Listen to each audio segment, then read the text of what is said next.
This is the unrestricted free agent. He's just going to go out there and kill him. Wow. Welcome into the program. Glad you're here.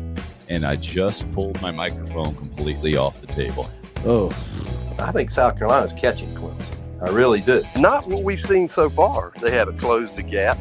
Defense, I'm going to tell you right now, they're nasty. They're going to be nasty all year. You know, I want to repent and apologize. I haven't really seen that. When you see black and white and you're calling it purple, I got problems with that. And LC's, I told you, it's all about the deer talk. How about that for a start?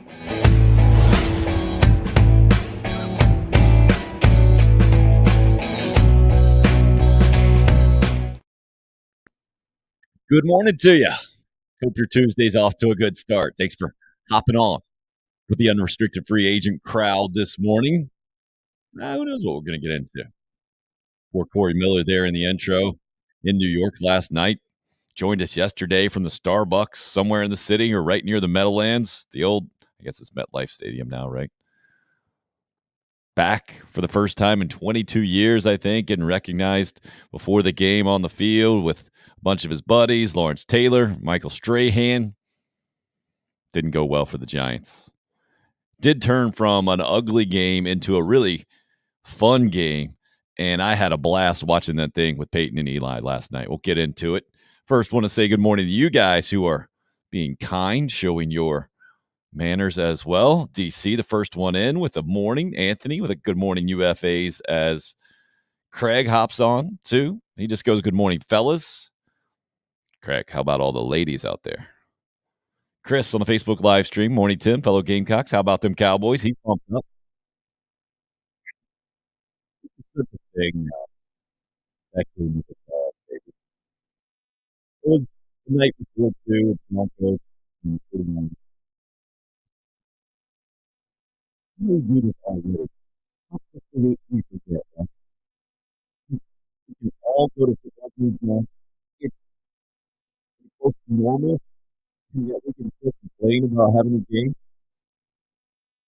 Why doesn't it ever get this is a great thing. Why ever says that? All right. Thanks for the heads up there, Chris. One little thing, get the thing. Down here, as possible. Off the top. And always concentrating my ears. Gamecock stay with in progress for sure. We're still a work in progress. Offensively, yes, we returned the offensive line, but it's new quarterback, and Marshawn wasn't the starter at running back all year long, and Austin Stogner's new, and Juice Wells is new, and you saw Corey Rucker out there tonight, and so it's a lot of new faces for sure. And I think Sat and Spencer and everybody is just trying to continue to kind of figure out who we are and all that as well, and what gives us the best chance to be successful each week. How about now? You hear me loud and clear now? Appreciate the feedback from you guys, as always. Keeping me straight here. Was just mentioning the complaints I see on social media. I guess I should just ignore them, right? Craig brought it back up. That's why I threw it out there. But wait, we just so spoiled is what I hear. So, and I do it too. Don't get me wrong. Like, there are just some games that are good to watch, some games that are not, some games that are more difficult to watch. But I think I had a bit of a reset there with the COVID issues to try to remind myself not to complain about football as much as possible, even if it's an ugly game. And I think that's where it goes back to, I was talking yesterday about Gamecock fans on social media. First half, Carolina and Charlotte. Maybe some things you would prefer to have back, right? Knowing that the final score ended up being 56-20. Knowing that your offense got 545 yards. It's just, you don't always need to comment on things. Decorum, is that the word we're looking for? Restraint. Keep things sometimes to yourselves, especially as a fan, because I think it's easy to get misguided, or it's easy for me, I should say. Let me speak for myself. It's easy for me to get the idea that you can be more upset than you actually are if I read some upset comments and I don't see maybe the rationalization part of that afterwards, right? Like, oh no, that's how I was feeling at the time. But yeah, obviously they scored 56 points. I'm good to go. We're good now. And you don't necessarily feel the need to tweet those things out or to pop those things up on wherever you pop them up, Facebook or Instagram these days. I was noticing this yesterday. What do you guys think? The Athletic does this. I guess they do it every week. Rank it 1 through 131. Top 25 is not enough in 2022 anymore. You can put them all out there. And as I was looking at it, I guess they have them 1 through 25. Then you got to click to get the next 26 through 50 and then 51 through 75, whatever it is. Maybe a sneeze. Oh, yeah. One of those sneeze hesitation moves. And as I was reading it, or as I clicked on it, it's the first time I've done it this season, I was thinking, I think they probably have Carolina in the 50s. That would be my guess. Through 4 games, especially after that Georgia game. I don't know how you can have much more than that. What do you guys think? 54 right now? Sound about right to you? I know Carolina got up to the low 30s, I think, not too far outside the top 25 after maybe in the first game or to start the season. Maybe they stayed there after Arkansas. I don't even remember. But to me, that sounds about right from what we've seen so far. I think it's very fair. And it got me thinking, all right, well, let's get to the SEC at large, right? Because the SEC runs college football this year. A great example of that. Alabama starts the season, preseason number 1. They get challenged seriously. Could have easily lost at Texas. Georgia looks dominant outside of game number 4 against Kent State. And Georgia takes the number 1 seed, which I'm always of the mindset, if you're the defending champs and you look very similar to how you looked the year before, you should be the number 1 team. Like Georgia, to me, earned it last year. They've done nothing to give that away. I mean, when you beat Oregon 49-3 in the opener, when you go on the road in the SEC and win 48-7, and it might not even been that close against Carolina. The Kent State game was what it was. Don't get me wrong. I think Kirby Smart probably deep down loved that in a lot of ways. I mean, instant reminder, right? You got to remember, coaches need things to coach. They need things they need visual aids to help them out, to use as examples. He's got plenty of that this week. So Craig says, looks like we're playing 5 of the top 10 teams now, with Tennessee and Kentucky moving up. Insane. So Georgia, number 1. Clemson's number 5. Kentucky's 7. Tennessee's 8. And who would be the 5th there, Craig? I had the rankings pulled up a little while ago. Kentucky, Tennessee, all top 10. I think you only got 4 of the top 10 teams because Alabama is not on the schedule this year. So if you're counting them as a team that Carolina's playing, I can see how you got to 5. But fortunately for the Gamecocks, that's not the case. If I'm leaving out somebody, let me know. A&M, I guess, has a chance to work its way in the top 10. They were number 6. I guess maybe you're counting them, but you can't do that. And Arkansas got to the top 10 after they played Carolina. Maybe you did like that. Arkansas was 16, moved to 10 after they beat us. So that's where you're going with that, Craig. Yeah, you can't. I don't think you can do that. I mean, if you're going to do that, you're going to say Texas A&M was in the top 10, so you can go 6 top 10 teams. Who else has a chance to get there? Doesn't look like Florida's going to get back there. Maybe if they win the rest of their games. Who knows? To me, you got a few separate groups here. You got the top 2, Alabama and Georgia, in the SEC. And if you want to yell at me and tell me you think Alabama's number 1 and Georgia's number 2, or the opposite, I think that's a dumb conversation to have. Just a waste of energy. They'll play and maybe multiple times. Then it seems like it's Kentucky and Tennessee, doesn't it? Now, Florida wasn't far off, obviously, what we saw on Saturday in Rocky Top. I don't think Arkansas is too far off, but Texas A&M beat them. I think Ole Miss is pretty close. So if you want to tell me it's a 16 cluster there, I'm not going to have major problems with that. I think Mississippi State fans might want to raise their hand and say, hey, don't we belong in there? And then LSU fans probably want to get in there too.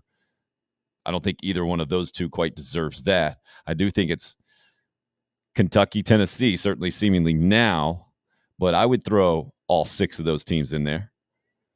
Kentucky, Tennessee, A&M, Arkansas, Florida, and Ole Miss.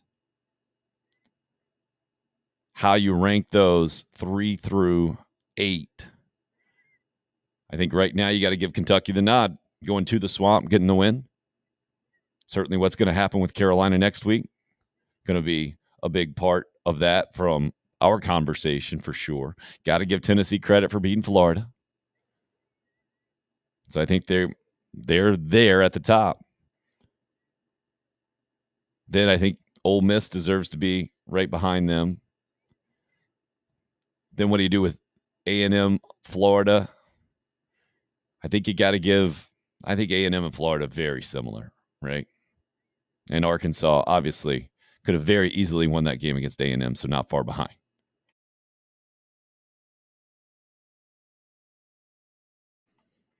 So after that group, so top 2, Georgia, Alabama. Next 6, Kentucky, Tennessee, A&M, Arkansas, Florida, and Ole Miss. Then I've got 2 more kind of separate with Mississippi State and LSU. So if we had to name these for SEC power rankings, and you guys feel free to disagree, it's elite, Georgia and Alabama. They're the elite. Real good, those 6 other teams. The 6 other teams, certainly ranked teams, I would say at the top of that list, top 10, obviously. And at the bottom of those 6 teams, still top 25 teams. All of those are top 25 teams in my mind. There are 8 top 25 teams deserving to be top 25 teams right now. Brandon's just going with, yep, okay, you're with me then. Then you got fringe top 25 teams, Mississippi State and LSU. And maybe Mississippi State kind of is its own deal right now. I think they didn't go win at LSU, so I think they are a little bit of a better program overall, or maybe a little bit just more on a solid footing. They lost at LSU. Chris, what are you talking about? Maybe it's the beginning of the East being more dominant of the West. Maybe, I guess. You did say maybe. And that's what it used to be before Nick Saban turned Alabama into what he's turned them to. Obviously, Georgia is a different animal than what it used to be. But with Florida and Tennessee, last week's game, I think College Game Day had to school up a bunch of kids there about what that game used to be in the 90s. A top 5, certainly top 10 matchup. Steve Spurrier and Peyton Manning. T. Martin after Peyton winning a national championship. Danny Werfel. Jesse Palmer even, I think. Part of some of those good teams. Rex Grossman. That's what old guys do, by the way. Just throw out old names. I think it makes me feel younger, maybe, throw out those old names. So I don't think the Gamecocks belong in the conversation with those 10 teams. And then let's go ahead and put Vandy at the bottom, right? Vandy is still separate, I think, from the rest of the SEC. And then it's 11 through 13 power ranking wise. Set your own order, right? Obviously, Auburn and Missouri are really, really close. And South Carolina, I think, is right there with them too. I think that's what I've seen through 4 games from an SEC standpoint. Now, the question remains, going back to where Carolina is nationally from the Athletic. How does the SEC, how do those power rankings then fit into the rest of the country? Obviously, the elites at the top. Then I think everybody would agree those 6 teams after that, top 25 teams, with the top of that group just inside the top 10 right now. Then after that, I think the conversation is very interesting as far as how good the rest of these SEC teams are throughout the country. Because, man, you should see some of these Power 5 teams where they're ranked in these 1 through 131. Because if you think 54 is just embarrassing or really, really bad, you got to look at some other programs, man. Virginia Tech and Virginia, Northwestern.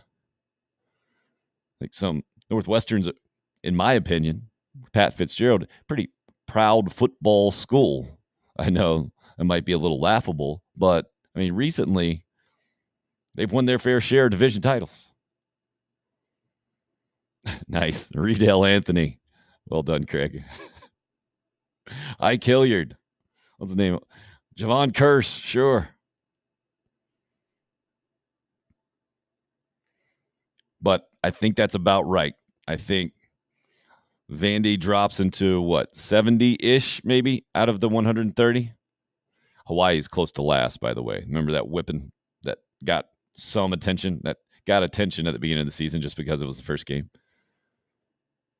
But then you also turn around and I think you beat Elon by maybe 11 points, something like that.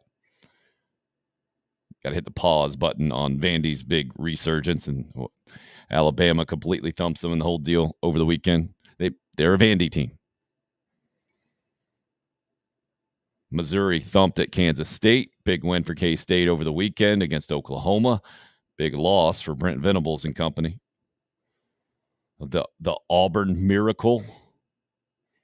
Mizzou's going in to score. They had a 26-yard field goal before that at the end of regulation, I think, to win it. Missed that. I mean, what kind of stuff's that play there with Auburn? Brian Harsin. We haven't said rabbit's foot at all. It's been the opposite tenure for him at Auburn. But over the weekend, I think maybe all that karma came back in his favor. Somehow pulled that out.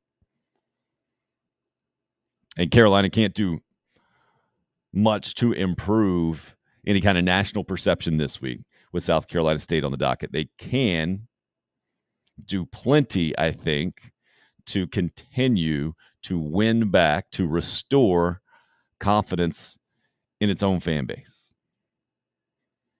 I think certainly the third quarter against Charlotte did that for a lot of folks. For anyone, in my opinion, who was reasonable going into the season, I think you have very solid footing right now to still believe what you believe going into the year. 7-5 would be a good season. 8-4 would be an excellent season. 6-6 probably where you might put your money. That was one game, Craig. Let's not act like Auburn's been the recipient of a bunch of good fortune recently.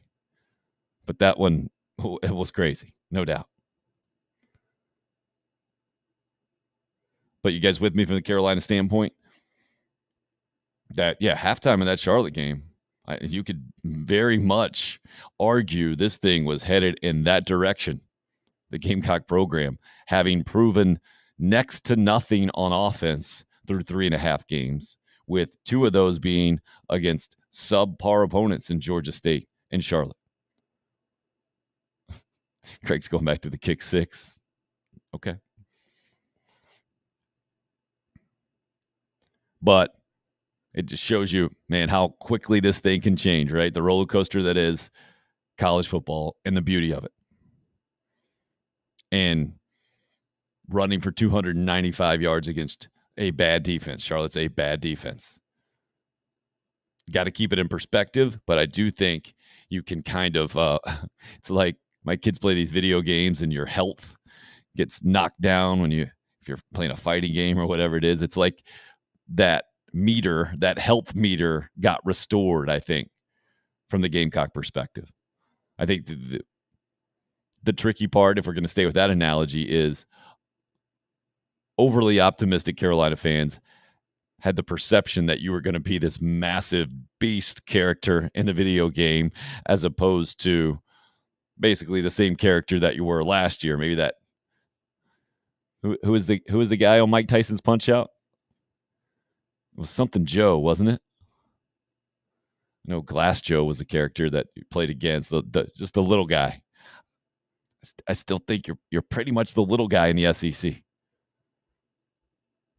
Yeah, and Craig, great point. James Madison, App State lost to. They barely beat Troy. No, it wasn't Glass Joe who the guy is. Glass Joe was one of your first opponents, right? It was Little Joe, I think his name was, Daddy-O and Craig. Appreciate you guys trying to help out, though. He wasn't known as Glass Joe, right? That was the opponent. That was the first guy. Maybe it's not Joe. I don't know. You guys look that up if you can. But it was just unrealistic to think you had any kind of superpowers. Like, I understand the optimism, right? I understand Spencer Rattler came in. I saw the bowl game. I saw Jaheim Bell tearing North Carolina up. I know they were a preseason top 10 team last year. They were ranked 10th in the preseason by some last year. But that defense that was on the field in Duke's Mayo Bowl is a lot like their defense this year. One of the worst in the country. At North Carolina, I'm talking about. Nice. Let's just get them all in. Soda Popinski? Yeah, Josh, this is a good point. We need to bring this up. Any word on the potential to move or change the game time for Saturday? The Twitterverse keeps saying Thursday, but doubt that would happen. And I don't even know if they put anything out yesterday. I know Florida State did. This is where we are as well in 2022. More information is not always better, especially when you're talking about weather patterns, unpredictable weather events like hurricanes. We're just going to name all the Mike Tyson's Punch-Out characters today. Bald Bull? Sure. Was it Tiger King or King Tiger? I think Tiger King was something different, right?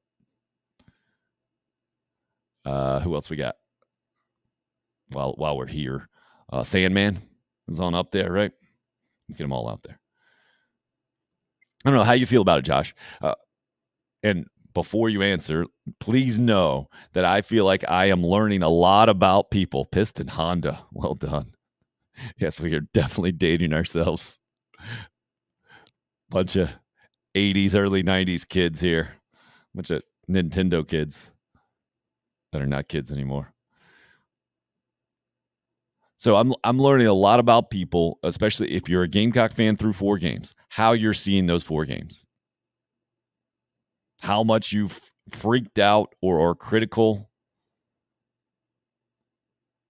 maybe pessimistic, or how much you are seeing things with a more level head, or if you go one more level, right, how much optimism you still have. You still have a ton of optimism about the South Carolina 2022 team. That tells me you're a really optimistic person, a strongly optimistic person.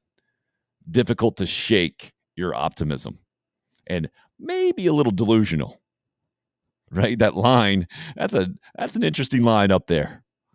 It's towards the clouds, right? There's a thin line between having your head always in the clouds and just being strongly optimistic. Speaking of optimism, Roger's in this morning on the live chat with a sun emoji. Good morning to you, sir. Went through a little SEC power rankings. Now, Josh brought up the question of any potential to move the game. There's always potential, I guess, but I don't see it happening. And you don't want to move it back. I was going to say I would think you would move it back. You definitely don't want to move it back and shorten your prep time for the road trip to Kentucky.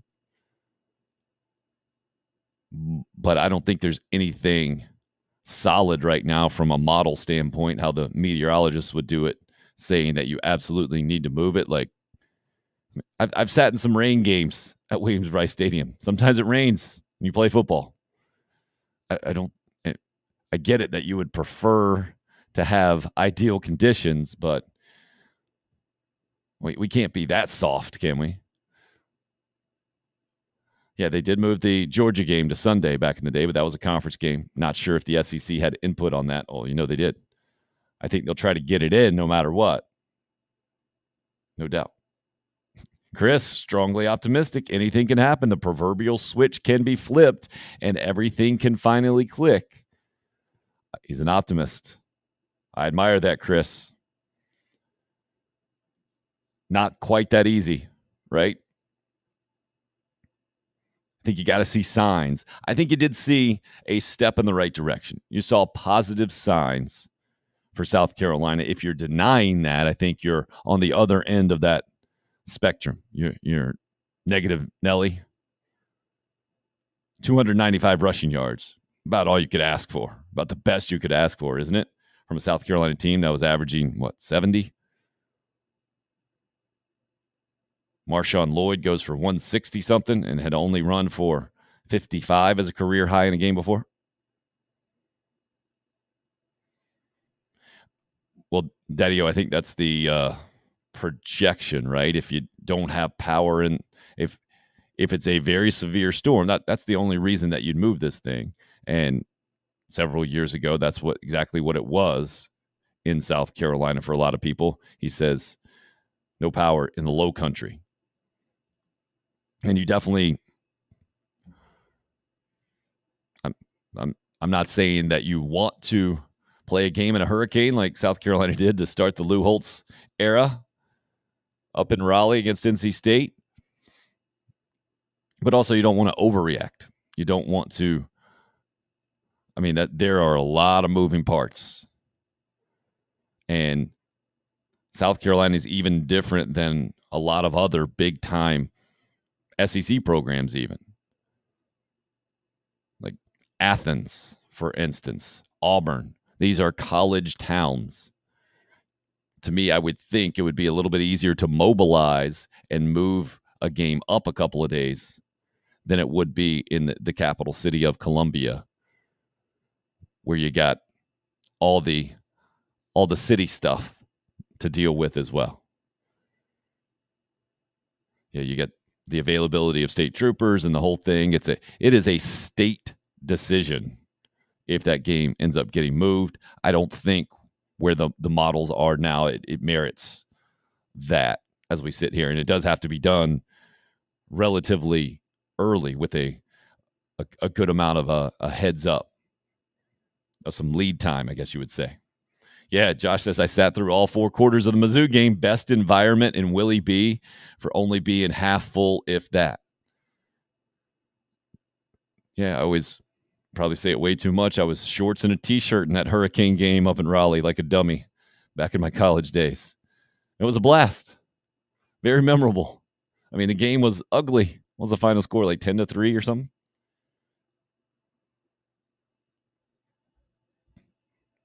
But that's part of the deal, right? That's part of the beauty of football. You can play through some elements.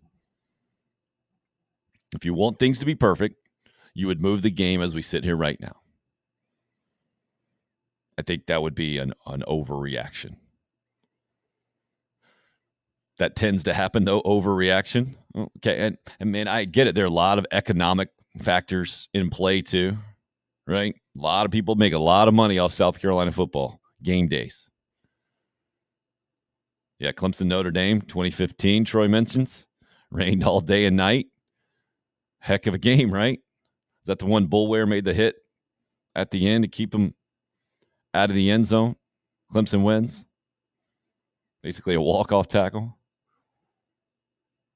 But memorable. Didn't stop him from playing. Didn't cause it not to be a good game. This one's obviously a little different matchup, right? South Carolina, South Carolina State. I think plenty of people would understand. I don't think Buddy Pugh's going to be running to microphones if they were to move this thing up to Thursday. But it's not quite what you can do with some high school games that I've seen have been moved up. A little different. And the importance of getting a good gate at high school games, I think from a percentage standpoint of athletic department budget, even more important for those high schools to be able to get a crowd in there and not have to play through those elements. Season ticket sales are season ticket sales at Williams-Brice, right? I get it. They would prefer to have as many people as possible and everybody else make their money, concessions and parking and the whole thing. But I think this is where you got to be open-minded, but you also have to kind of be resolute, right? You have to be strong and not just overreact. Josh says, let's be honest, people are mostly concerned about the storm interfering with their tailgating than the game. Exactly. And Daddy-O, great point. Logistically, this is the best opponent to have this happen against. Exactly. So I don't think it merits a whole lot of conversation. But no new information that I've seen about this. And I don't plan on this being moved. I do plan on it raining a little bit. Ideally, this thing blows the other way and turns out to be a beautiful day. I think it was that Saturday maybe before the Georgia game that it did turn out to be nice. I know that Sunday I was there when they pushed that game back. It was really weird too, about half full against Georgia. But Sunday was beautiful. You would have never known there was a storm.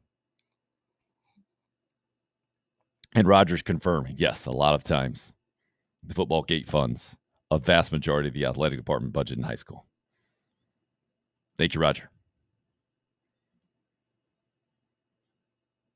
So want to touch on it just last night. Did you guys catch Monday Night Football? I grew up in Greensboro in North Carolina, and we got the Washington Redskins games as kind of like the home market. I guess the Falcons as well, but the Falcons stunk. So I was a Redskins guy growing up. So NFC East, the Cowboys, Giants, didn't like either one of them. Definitely put the Cowboys more towards the top of the dislike meter. They are the top of the dislike meter in the NFL. The Giants, they're okay. I don't pull for them, but I'm not going to go out of my way to pull against them. So that's how I went into last night's game. But so to me, the game was not that interesting. Certainly a bit of a slugfest early on. But man, Peyton and Eli keep it worth watching for me. In a lot of ways, I think I put the best thing on TV here. It's almost like it's anti-TV in a lot of ways. You know, Seinfeld was kind of like the anti-sitcom, right? It was a show about nothing. And one of the reasons it was as successful as it was, after I'm a Seinfeld nerd, so I've read like a book on it or maybe 2 books, probably too much. But I guess originally it was put in a different department in the NBC TV world because it was supposed to be like a special, like a Seinfeld special. So instead of getting thrown in to the regular television department where all the other sitcoms were kind of overseen by those executives, it went into its own little separate, like a holiday special department would be, right? Just a different deal. And obviously it didn't, it ended up becoming a regular television show, but it still kind of stayed in its own zone or was managed differently than anything else that NBC had at the time. And Larry David and Jerry Seinfeld say that that's why they were able to survive. They didn't have stupid television executives sending them stupid notes to change their show how the network wanted it to be. And they were able to keep it kind of true to itself in a lot of ways, even though Larry David quit several times and it was still dramatic in the whole deal. I say that to get to Peyton and Eli. They're changing television, sports television for sure, right? You see now Pat McAfee, I guess, has his own version of this from a college perspective on Saturdays, what ESPN's doing. I didn't watch it on Saturday. I think that's a tough sell. It's so much more regionalized for college football as opposed to nationalized like the NFL. I mean, Chris, what's your connection to the Cowboys, by the way? I'd love to know. I know. Yeah, there you go. Haters going to hate. We love it. Yeah. Tracy Morgan always seems off. That's his thing. So you were watching it last night too. Tracy Morgan was on. Daddy O is a Joe Buck hater. Get in line. Disagree. Love Joe Buck. Yeah, I'm with you, Craig. It's the fact that we're not him. I think that's how I read the Joe Buck hate. But to me, in a lot of ways, Peyton and Eli are anti-TV. Like last night at the end, they didn't. They're not talking to an audience in a lot of ways. They're talking to each other, and that's why it's great. It's authentic. Eli's taking as many shots at Peyton as possible. Peyton rolls with it. He knows it's coming. Sometimes you can tell maybe he doesn't like it as much as others. The disgust you see on Peyton Manning's face at times when a quarterback makes a poor decision, or last night, Eli Manning, I think, might be the funniest guy on television. I mean, he's the exact opposite of like late night hosts who are just trying way too hard and they prepare all day with a monologue and they got a room full of writers and the whole thing. He's just taking shots off the cuff and it's great.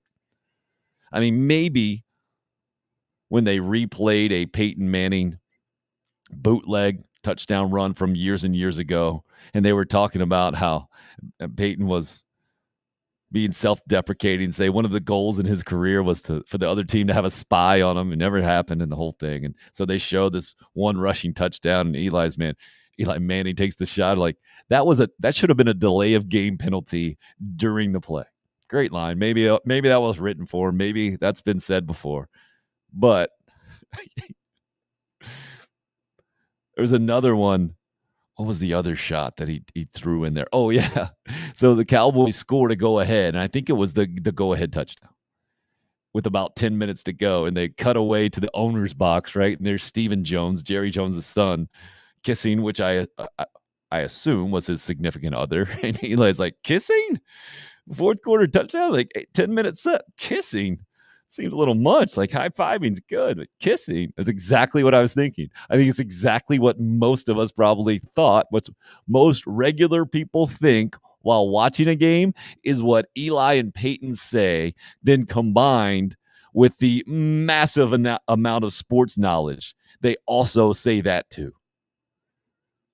I think Eli probably says the more normal stuff, right? And Peyton is typically somewhere up in the nether worlds, the nether regions, the high X's and O's, but he's able to explain it to me anyway.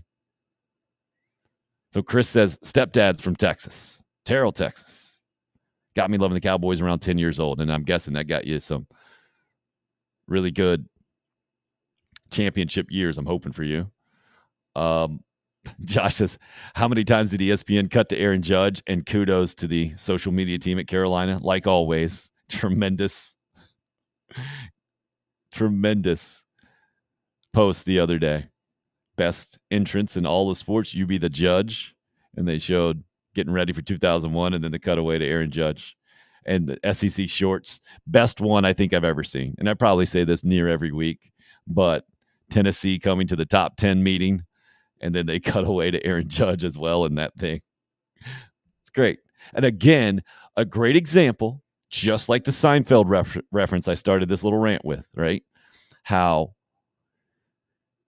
television decisions made at a high level are completely disconnected with what people want to watch. A lot like political decisions made at the highest level, completely disconnected from the average American, from us average Americans. I shouldn't put you all in the average category. From my average American perspective, I think it's very similar, right? The idea, so stupid. Somebody in Bristol, Connecticut, most likely, making the decision. Yeah, we definitely we're gonna cut in, right, guys? I mean, we're the worldwide leader in sports. Everybody watching college football on Saturday needs to experience Aaron Judge going for home run number 61 to tie Babe Ruth or to break the record or whatever. And everyone 100% of those of us watching college football saw those cut-ins and we were like, what are you doing? Get this off my television. You are making me physically angry right now. Yeah, I think you're talking about, what name did he go by? Chad Powers? Is that what it was? Josh? Fantastic. If you guys haven't seen Chad Powers on social media, go check it out. Now, that one is obviously kind of scripted and for the Eli's Places show and the whole thing. So I think Eli did a good job with that. What was it? Think fast, run fast was his line during the 40. I thought that was hilarious.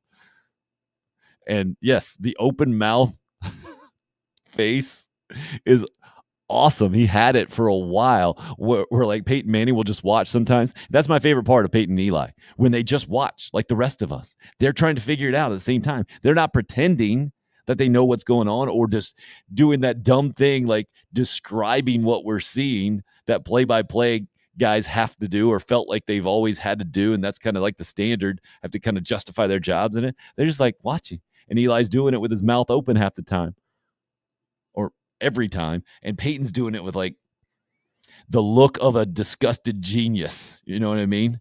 You know that look? Like, I can figure this out right now. Why aren't you guys figuring it out? You're so dumb. That's how I translate it anyway. Yeah, Chris, no wonder. Craig, the SEC shorts are everywhere. Easiest way I get them is just the Twitter account. Troy says YouTube. You can waste. I mean, you won't waste it. You can spend hours watching those things if you're not caught up. They're all done really, really well. Troy says, I was screaming at the TV every time they went half screen with Judge. Seems like I did a lot of screaming at the TV on Saturday. So Peyton and Eli last night, they don't even say goodbye on the television show to people watching. It was literally like a brother, Peyton, the older brother, saying goodbye to Eli's like, hey, man, nice see you, bro. See you next week, bro. That was it. They just roll the credits as they were rolling the credits and took Peyton and Eli off the screen. And I was like, they're not even going to say anything, are they? And then like 2 seconds left, like, all right, see you next week, bro. That was it. It's great television because it's real. It's not reality television. It's not scripted. It's not stupid dramatic situations that would never happen in real life that you just got to do. Somebody came up with a formula at MTV back in the day, I guess, or Survivor or whoever started making a ton of money off these shows and said, no, this is the formula. This is how we got to do our reality show. No, it's Peyton and Eli. Two massively, uniquely qualified brothers talking football. And sometimes, like Tracy Morgan was an excellent guest, and also the game was getting good last night. And Tracy is just out in left field. He asked one time, he asked them where their head was at getting ready for a game. And Peyton was so confused.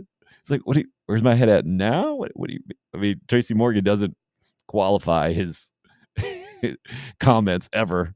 And that's part of his brilliance. But they had Jimmy Johnson on earlier, and you can tell there are producers of this show that prepare them with certain questions, and they have some video elements, like they wanted to show Jimmy Johnson getting into the Hall of Fame recently. That was an obvious question to ask, and Eli's doing I think what he's been told to do or what they feel like is the professional thing to do, and reading basically the producers' questions. I think he might be getting to the point where he's making fun of having to read those questions. But it was like Peyton and Jimmy Johnson were on the same exact frequency, or maybe the opposite ones. It depends how you look at it, right? They were speaking at almost the exact same times. The silence would get to a certain place, and both of their brains would kick in at the same time. So they're just talking all over each other. It was bad television, right? But that's real. That's like live television while you're watching a game. You got somebody on. We've all been on those Zoom calls, right? That it's massively frustrating where people are talking over each other. It's that half second second delay that can make all the difference in human interaction, right? And that's what that was for solid, 10 minutes last night with Jimmy Johnson on. It was hard to watch.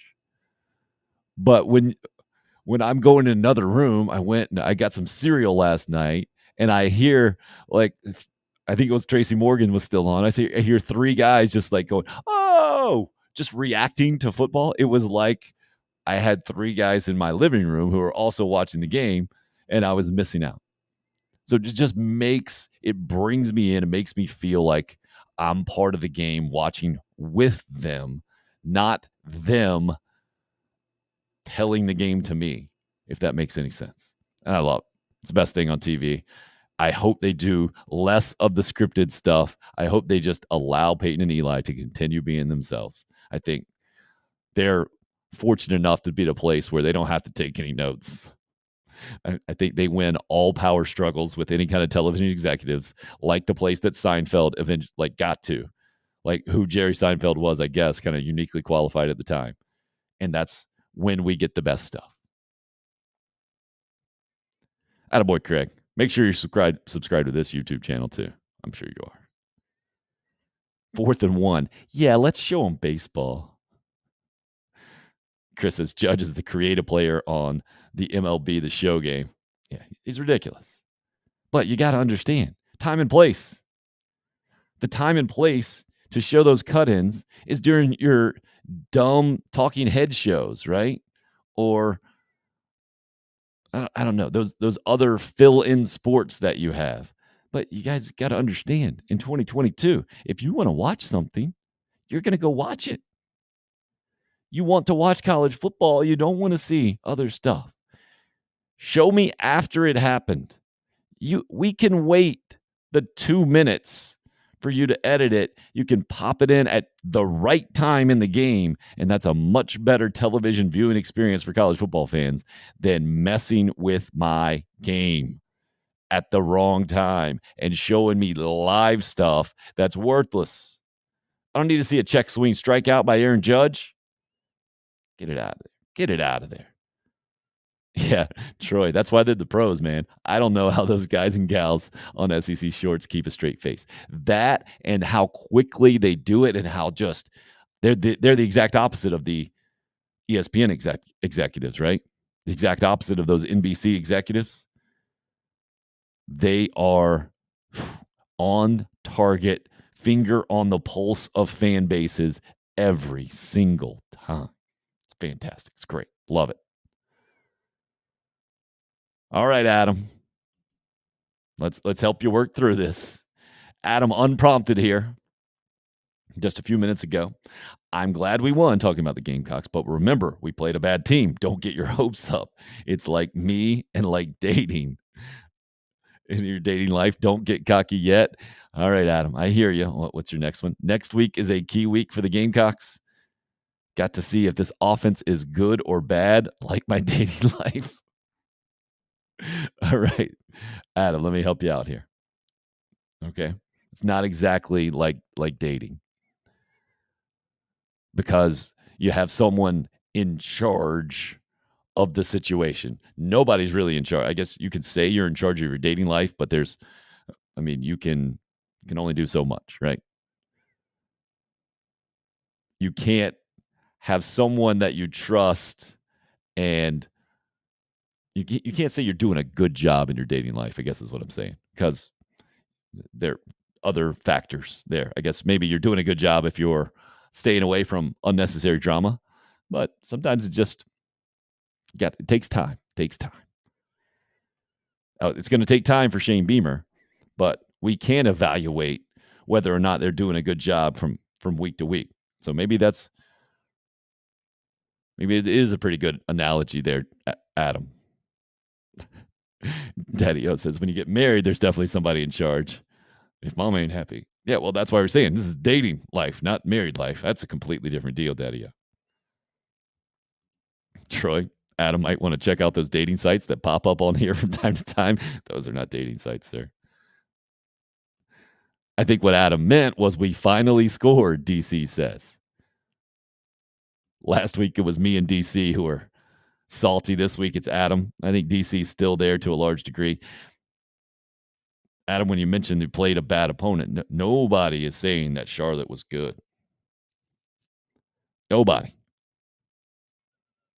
But only Carolina coaches were saying that Georgia State was good, right? So at least, in my mind, you saw improvement. You didn't have to see justification or defensive coaches saying, well, yeah, that didn't work because of this. And the other team has got to give them a lot of credit. You guys are being rude. You're not respecting the opponent.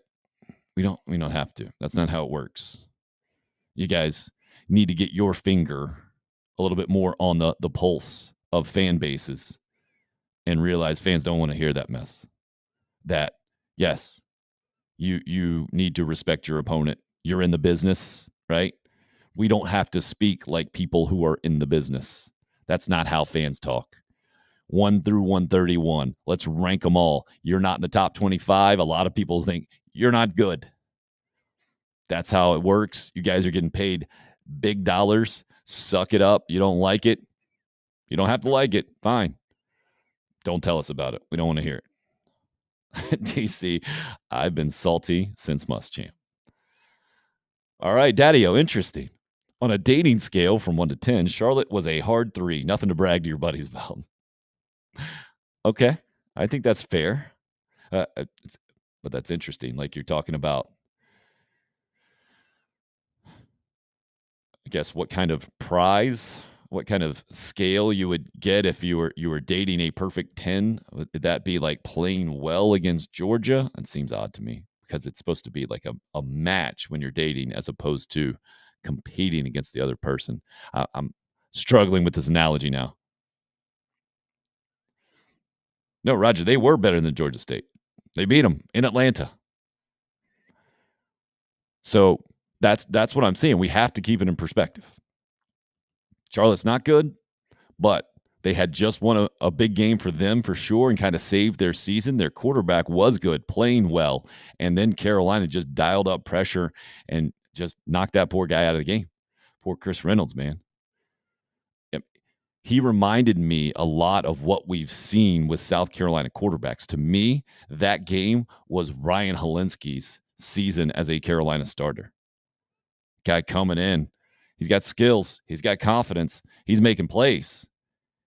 And then eventually, ooh, that was a tough hit. Ooh, I think he's a little hurt. Oh, that didn't go well. Oh, he's done. That was the progression of Chris Reynolds versus the Gamecocks. That was the progression of Ryan Helinski's 1 year as a Carolina starter. At the beginning of this season, I thought maybe he was going to be able to rebound from that, turn that career around. Unfortunately, for Northwestern and company, it's kind of gone the other way.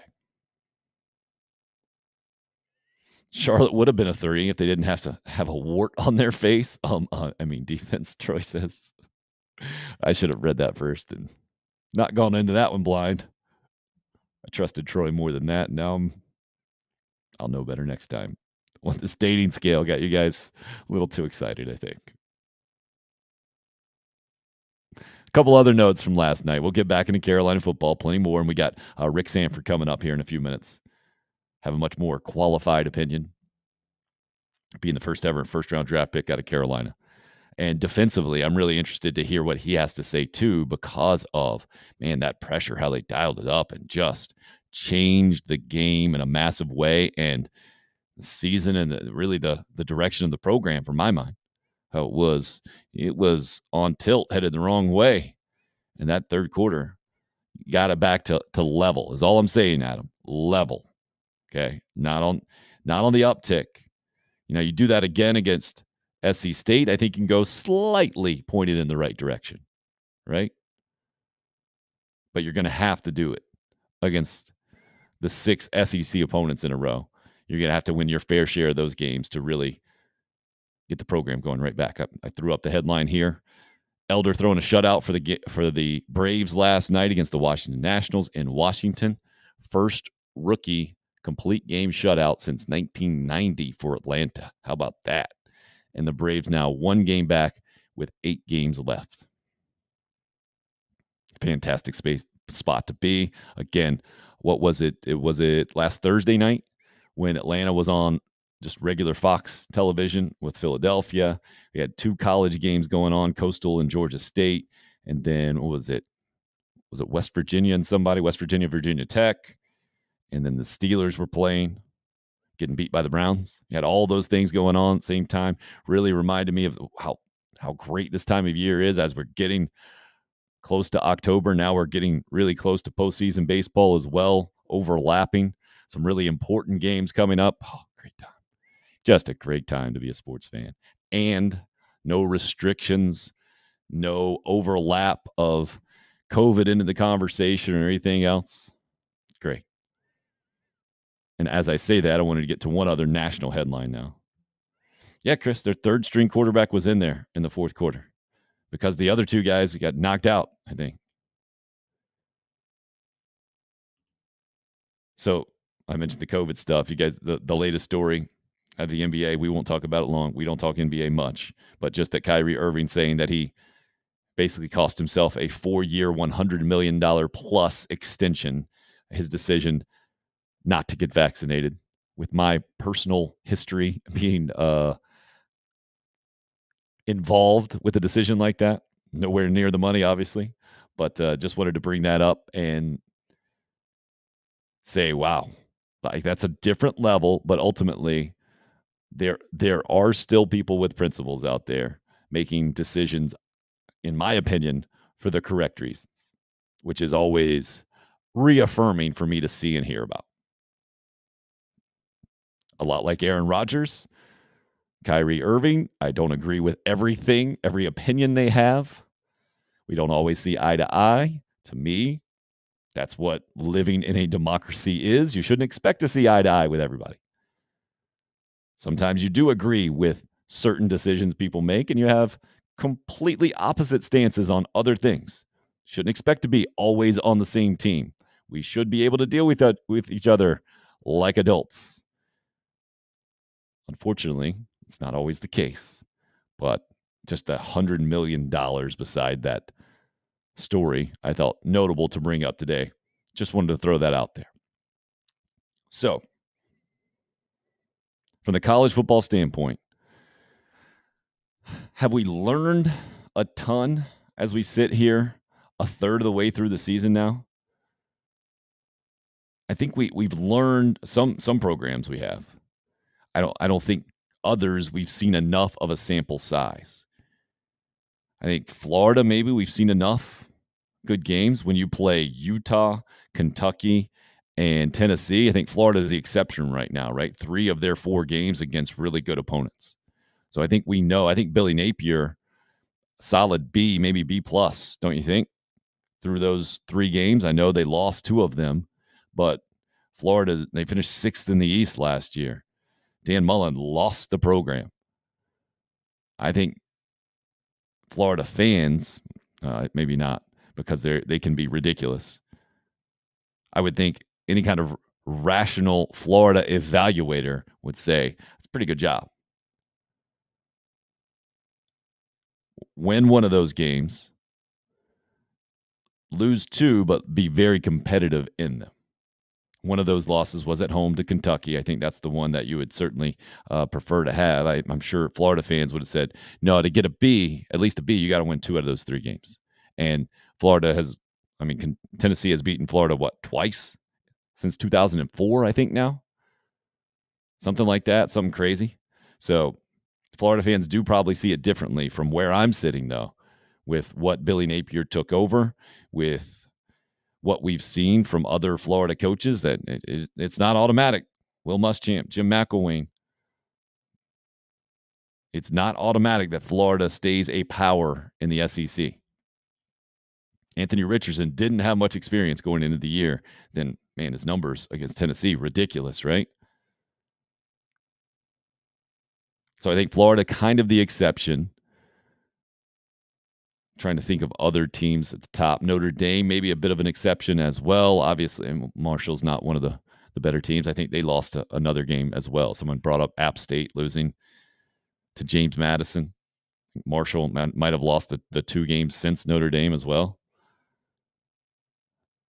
So from that standpoint, I think we've seen a third of the way through the season that college football is still unpredictable, and yet we still have plenty more to learn this season. That's where I'm at. And maybe that's a Gamecock-centric way of looking at it too, looking at it through the Gamecock football perspective, knowing that even after this week, there's still so much of the season, the story to be told with the last 7 games, 6 straight SEC opponents, and then Clemson. Having had 3 of the first 5 opponents be non-conference games that you should win, and then really tough games at Arkansas and Georgia at home.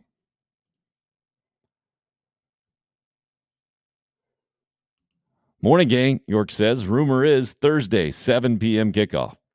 Yeah, I think if you're going to make that call, it has to happen in the next, let's see, it's 9 o'clock now. So 7 o'clock tonight's 10 hours. It's got to happen in the next 10 hours. You got to have 48 hours. And I don't know. I think that would be overreacting.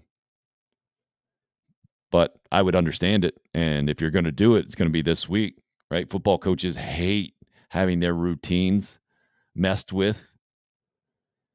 But I think both Buddy Pugh and Shane Beamer understand the deal this week.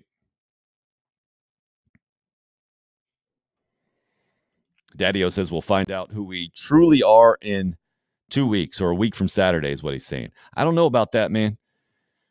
Kentucky's number 7 in the country. They're going in more highly ranked than Arkansas was against Carolina. I think it's because they're Kentucky that you just don't give them the respect from the Gamecock perspective that other fans do, that other fan bases might. And maybe it's just because they're a basketball school, even though Mark Supes doesn't want to admit it. Mentioned him just a few minutes ago. Here he is. On the move with his Carolina football shirt. Good morning, sir. Hey, good morning. How are you doing, Tim? Doing great, man. Doing great. We're talking football on a Tuesday morning, and we got all kinds of other stuff going on. I mentioned the Braves coming up. We got postseason baseball. I love this time of year, and we're really getting into the thick of it, right? Except for this week with the Gamecocks. What'd you think? Let's go back, quick rewind against Charlotte, and then we'll talk a little bit more about the outlook moving forward. What'd you think of that Charlotte game? Well, the first half, I kind of got lulled to sleep. I don't know about you, but it wasn't a fantastic performance. I thought the first half. I thought they came out and played much better the second half. Let's be honest, though. I mean, how much are we going to learn out of Charlotte and in South Carolina State when it comes to the future down the road? I'm kind of with you. I don't think Kentucky has garnered much respect from Carolina fans through the years, even though they've kind of owned them the last 6 or 7 years. So I think we start finding out a lot more about this football team, the Kentucky week, and from then on, we'll have to see how it pans out. But it was nice to see South Carolina come alive a little bit in the second half. I thought, offensively, I thought they did a good job in running the football. Defensively, they played a little bit better, I thought. But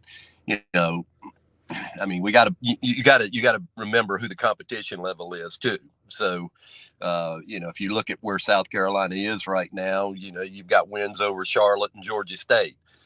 So you're 2-2, and that's all well and good. But your competition level is about to ramp up here after this week. Defensively, since you played on that side of the ball and have plenty of NFL experience in the whole thing, can what we saw in that third quarter, especially a lot of blitzing, a lot of pressure on that Charlotte quarterback, some turnovers caused because of it, can that become an identity thing, or what is the danger of bringing that much pressure from South Carolina's standpoint at this point? Well, the danger will be, down the road. That's where, you're going to see better competition level and, better players. I mean, let's just be honest about it. It's going to be better players, but I think South Carolina is going to have to take some chances because of some of the injuries that they've suffered over there. They're going to have to start doing some things that Clayton White probably doesn't want to do. I'll just be honest. I think you'd rather, match up into a zone with these teams and be able to play them. But it's going to be interesting to find out what they're going to do against I don't want to overlook South Carolina State, but when you get to Kentucky and Levin at quarterback, well, I mean, it's gonna be a little bit different, So, I hope South Carolina can kind of fine tune their offense again this week, and then play well on defense, and then head to Kentucky and play their best football. You mentioned their quarterback, Will Levis. Look at this stat, man. 10 out of 10 on third down for 237 yards and 3 touchdowns over the weekend. Kentucky struggled to beat Northern Illinois, but Levis coming through on third down to allow them to survive there and to keep their season on the same upward trend or on the same path there. So as you were talking there, Rick, you touched on the offense. What do you make of Marshawn Lloyd being able to run kind of wild against Charlotte? You just kind of dismiss that. It's the first time it's happened, man. We hadn't seen it, but we finally saw it in a Gamecock uniform. So I got to give him a little bit credit. Oh, absolutely. Yeah, I agree with you, Tim. I think that was refreshing to see. It was nice to see a Carolina running back be able to do those things that he was able to do last week. I hope that, like I said, I hope they can fine tune the offense a little bit more. And, one of the things that struck me the other day when I was, just kind of rolling around looking at, some of the newspaper clippings and all, the Dakarian Joyner situation, and how is he going to fit into this offense, if he's going to fit in at all? I mean, it makes me kind of wonder at this point. I mean, after this week, you're already, you're almost halfway through the season. I mean, after this week's game, I mean, you got 5 games behind you. Was that, what do you call, an aberration last year when he did that one game, or is he so talented he can play other positions and come through the way he did playing quarterback that day? I go back to the Georgia game. I did not like the call on third down when they put Joyner in, early in the game and had him, run the football. That to me didn't make a whole lot of sense at that point. I think you had to roll with, you got Spencer Rattler back there who can throw the football. I mean, but that's water under the bridge now. I mean, I think we have to look at going forward. Are they going to utilize Joyner? I don't really know. I mean, I don't know what's going on with that kid over there. It seems to me that he's got a lot of talent, but for whatever reason, he doesn't play very much. And has it surprised you this year? Because to me, I feel like this has been the same conversation now for multiple years. The bowl game, I realized, was massively different. That was, you got to give him a ton of credit. It was so impressive. But it seemed like it was a one game. I mean, you had a lot more time to prepare for that game. A one-off type of deal to me, and I didn't hear a bunch of talk about that going to be able to be repeated going into the season. I certainly didn't expect it. What about you? Well, that's a good point. And I think when we talked before the Georgia game, you remember I told you, I said, this would be the perfect week to put in something different, because it's something they haven't seen. And they didn't really do that. I didn't think South Carolina did. I thought they just came out and played, tried to play with Georgia base straight up. And that's not going to happen. I mean, let's be honest. They've got great athletes over at Georgia right now. And, I just like to see a little more imagination out of their offense than what they've shown to date, outside of the second half last week. I mean, we really haven't seen a whole lot offensively out of this team. If you think about it, I would have thought that there'd be much more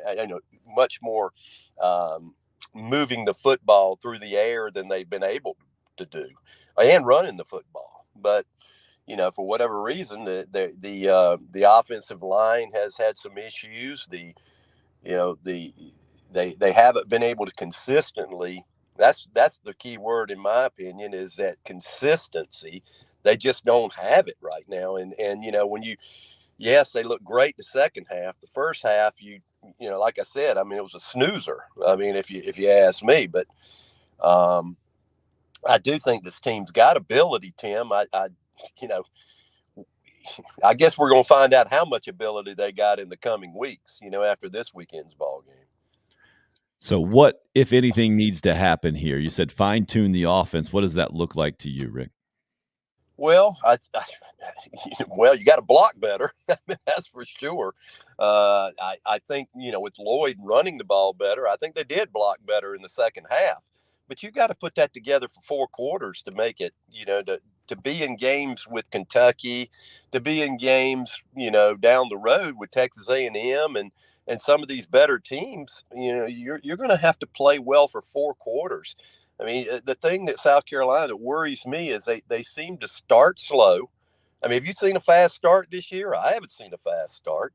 They seem to start slow, and then they fall behind these teams to where it kind of takes them out of offensively, probably what they wanted to do. When you're forced to put it up and press and throw the football, you'd rather throw the football when you have the game under control, not when you're trying to catch up all the time. And I just have not seen South Carolina with the ability to get off to a start to where they can actually implement a game plan.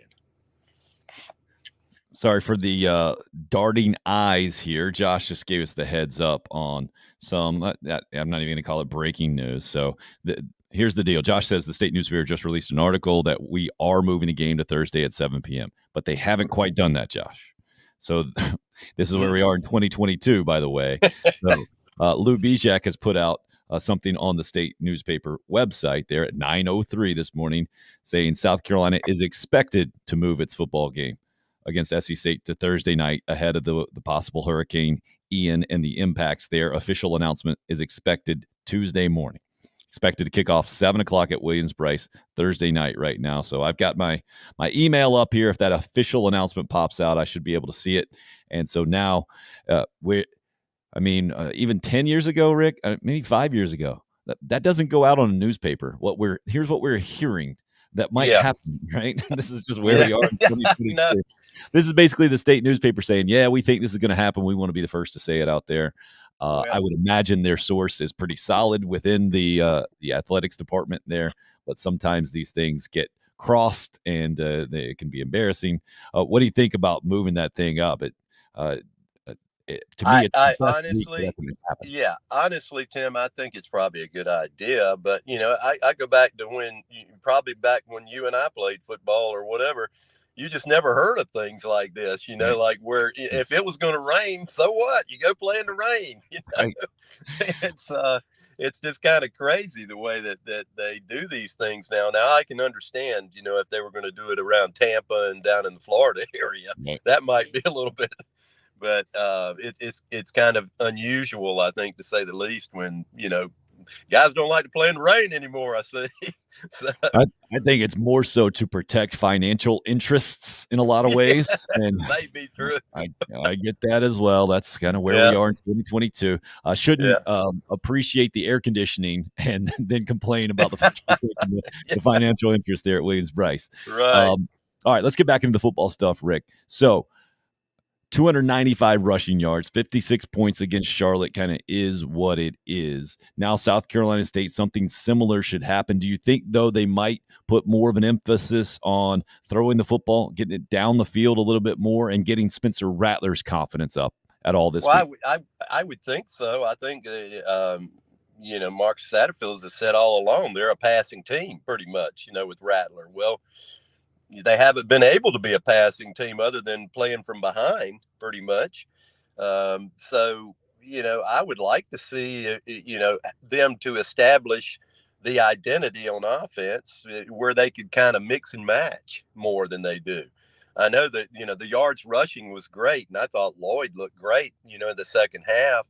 But I think you're going to have to be more consistent with these opponents down the road, because it's, you're going to find yourself in some games that, that these athletes are going to be way better than what South Carolina faced the other night, and so I think it's great that, they did kind of get a big win, and it was great for the confidence booster and all that.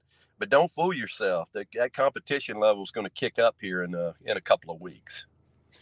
From that perspective, Rick, this schedule, the way it has fallen for Carolina, in a lot of ways, to me, is kind of best case scenario with a transfer quarterback with some new skill pieces. You get a set of 5 games here where you got 3 of them that you're going to win. If Carolina doesn't meet NC State on Saturday or Thursday, whenever they play the game, it'll be a monumental story and the whole thing. We've seen something similar, I guess, with Citadel in years past, but that would be what it is. Let's go ahead and say those 3 games, you got to win those. Those other 2 games, you're not likely to win, but you see where you got to get to, right? You see now you're going to get into some games with some more even opponents. Kentucky doesn't seem to be there anymore. Missouri, I would argue, is. Florida, maybe some of those games. Vanderbilt certainly seems like that. So from that standpoint, do you think that it has been it's set up to be in the right places for Carolina? Shane Beamer talked about how, hey, you got to win back-to-back games for the first time since they did it in the first 2 games last season.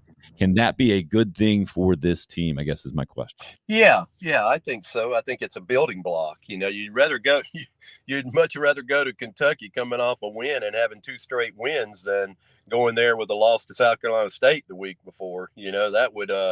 That would be somewhat devastating if you ask me. But, the most important game every week is that week's game, and you can't get ahead of yourself. That's the main thing. But there are games that South Carolina is going to have to win. You look down their schedule, they're going to have, if they want to get bowl eligible, they're going to have to beat Missouri. They're going to have to probably beat Vanderbilt. That gives you probably 5 wins right there. And then you got to find another win somewhere. And is it going to be Florida? Is it going to be Texas A&M? In my opinion, for whatever reason, I don't know why South Carolina has not played well against Texas A&M. I don't get it. I don't understand it. But that's a game. You got them at home. That's a game that you're gonna, that may be the telling game for this team down the road, to get 6-7 wins. That's one of the games for sure. Tennessee is going to be very difficult this year, and you got them the week before Clemson. Clemson looks like they've come alive a little bit, especially offensively. That was kind of stunning to me to see Ugungalai throw 5 TD passes. I don't think he had thrown more than 2 in a game since he'd been there. But defensively, Wake Forest ran up 45 points on that team. So it's as tough as Clemson talks about how great their defense is, you just gave up 45 points, for goodness sakes. These teams down the road, they're not unbeatable. Okay, I mean, South Carolina can beat and compete with some of these teams, but they've got to find more consistency out of their offense and also out of their defense. I mean, they're going to have to play more consistent. Is there one thing that you want to see happen this week specifically that will help solidify your confidence moving forward? Or is it such a difference in competition level that whatever happens this week, a lot like our buddy Adam was saying, is like, yeah, that was a bad team. I still don't feel good about South Carolina moving forward. Can that happen this week, I guess, Rick, or no? I'll tell you, Tim, I think it can happen. You've got to. This is a game you're expected to win. Let's don't pull any punches, okay? You got to win this game. I mean, there's not, and that's why I don't think you need to be looking ahead to Kentucky or anybody else. You go out and you play for 4 quarters against South Carolina State and be consistent. Throw the football. That's what I'd like to see. I'd like to see Josh Vann get more involved. I'd like to see, Bell get more involved. I mean, Bell's getting all these accolades about being a high round NFL draft pick and, the comparisons to Deebo Samuel and all these kind of things.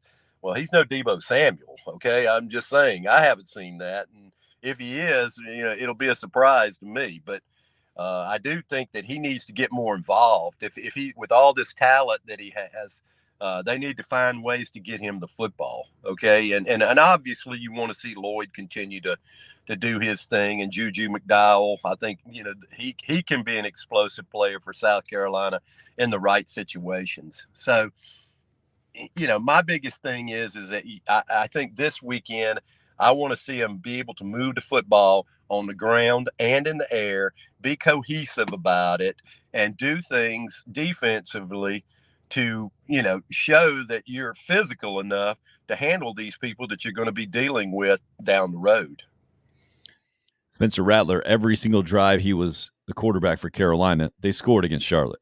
To me, if you can do that again, you put two games together like that, and you can have a little bit more success in the red zone. If you can make sure those are mostly touchdowns, maybe a field goal against South Carolina State, I think that would kind of accomplish what you're saying. That sound about right to you?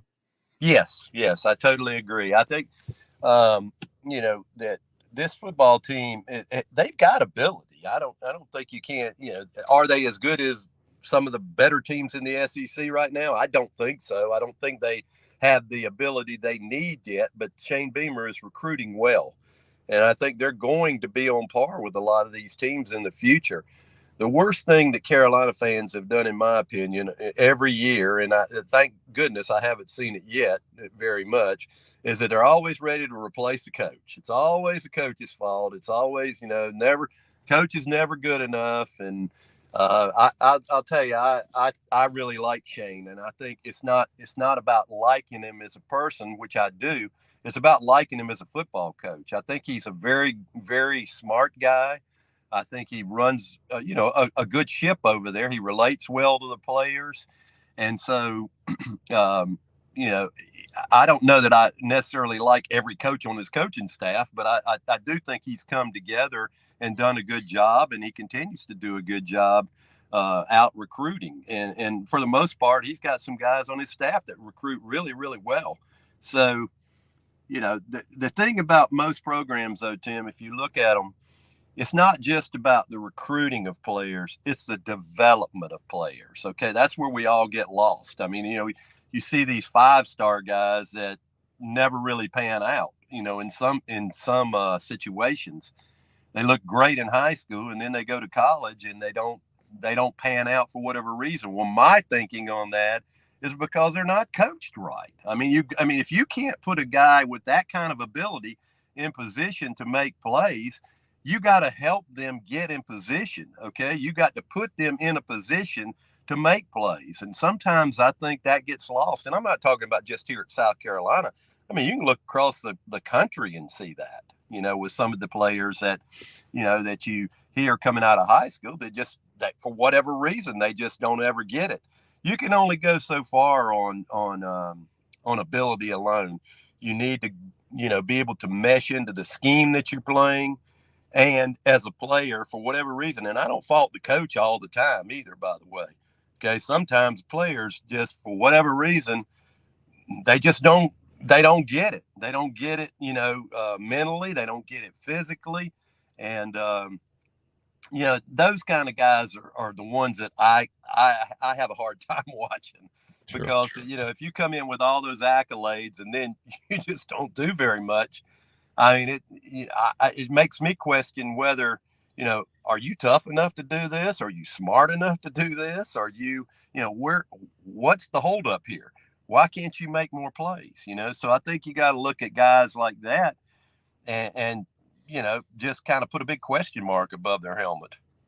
How about on the other side of that, especially Rick being a former DB, South Carolina with a couple of freshmen, one and former Irmo linebacker Nick Imanwari, who Shane Beamer says we didn't beat anybody out for that guy in recruiting, and he's third in the country in tackles. I think first in solo tackles. Then you got the former Spring Valley quarterback, another true freshman in DQ Smith, getting his first interception last week and playing a bunch of minutes. To me, this is exactly what you're talking about, but this is almost like instant development, right? These guys came in, and Pete Limbo says they put on a show in preseason practice, their very first one, and now you see them as big-time factors for the Gamecock defense. Well, if you look at them, they're very green, Tim. They're very green. They skill-wise, they have done a lot. I mean, with what they've got. I totally agree with you. Right now, once they learn how to, take proper angles and do things a little bit better than they're doing, hey, they're freshmen. I mean, it's a different game than being in high school. But I totally agree with you on both the kids. I think they've both done a fantastic job of kind of meshing in and taking advantage of their opportunities. So, but like I said, they've got a long way to go. I mean, which is encouraging for South Carolina fans. I think when you look at both those kids, they're not as good as they're going to be, right now. So they're going to get better with the game experience and just learning the little nuances of the position. They're going to get better, and I think that's going to be a real positive for South Carolina. Josh says, as DJ Swearinger would say, Eamon Warry's got that dog in him. That's something you were talking about. Are they tough enough to play? Rarely, I'm guessing, it's been your experience that you can develop that toughness, right? Isn't that something you come into college with, either you got or you don't? Well, I think you got. It's funny. You got to have the wherewithal yourself to understand the game of football requires physicality. Okay. I mean, there's no way you can get away with it. Okay. You got to be physical in football. And, yes, I think that to an extent it's pretty much up to the player, but there is a factor in there that I think coaching helps, tremendously. And it's called, the biggest fear of any player. I don't know whether you've ever heard this, Tim, but I'm sure you have. The biggest fear of any player in football is called lack of playing time. Okay. Because if they take you and say, this guy, we're going to give this other guy a chance, or we're going to, he's playing better than you right now.